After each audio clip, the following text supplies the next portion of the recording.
car ಗಾಡಿ gate ಹಾಕ್ಬಿಟ್ರಿ ನೀವು ಹೊಟ್ಟೆ ಈ ಕಾರ್ ಒತ್ತಿ ಗೇಟ್ ಹಾಕ್ತಿದ್ರಿ ಸರ್ ಒಳಗ್ ಬಂದವ್ರ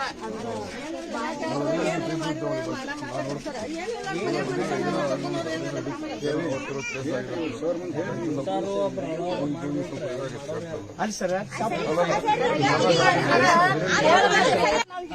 ಕೇಳಕತ್ತೇಳ್ರಿ ಅವ್ರು ಬಡ ಎಳ್ಕೊಂಬರುದು ಗಾಡ್ಯಾಗ ಹಾಕುದು ತುಳಿದ್ರಿ ಎಳ್ಕೊಂಬರುದು ಗಾಡ್ಯಾಗ ಹಾಕುದು ತುಳಿದು ಮಾಡಕತ್ ಬಿಟ್ರಿ ಇಷ್ಟು ಎಲ್ಲ ಮಾಡಕತ್ತಾರ ಏನ್ ಮಾಡೋಣ ಮಗಲ್ಗ ಅಂತ ಹೇಳ್ಸಿಂದ ಗಾಡಿ ಮುಂದೆ ಬಂದ್ ನಿಂತೀವ್ರಿ ನಾವು ಗಾಡಿ ಮುಂದೆ ನಿಂತ್ರಂದ್ರೆ ಈಗ ನಮಗೆ ಜಗ್ಗಾಡ್ಬಿಟ್ರಿ ನಮ್ಗೆ ಅವ್ರ ಮನೆಗೆ ಒಂದು ಅಕ್ಕಂಗೆ ಇರ್ತಾರೆ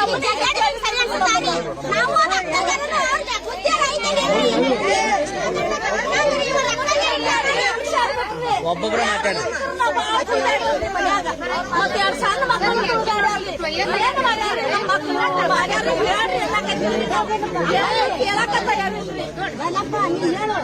ಕಾರ್ ಗಾಡಿ ಎಲ್ಲ ನಮ್ಮ ಮಗ ತಪ್ಪಾಗಿದ್ರ ಮಾಡಿದ್ರ ನಾವು ಕರ್ಕೊಂಡ್ಬಂದು ಅವ್ನ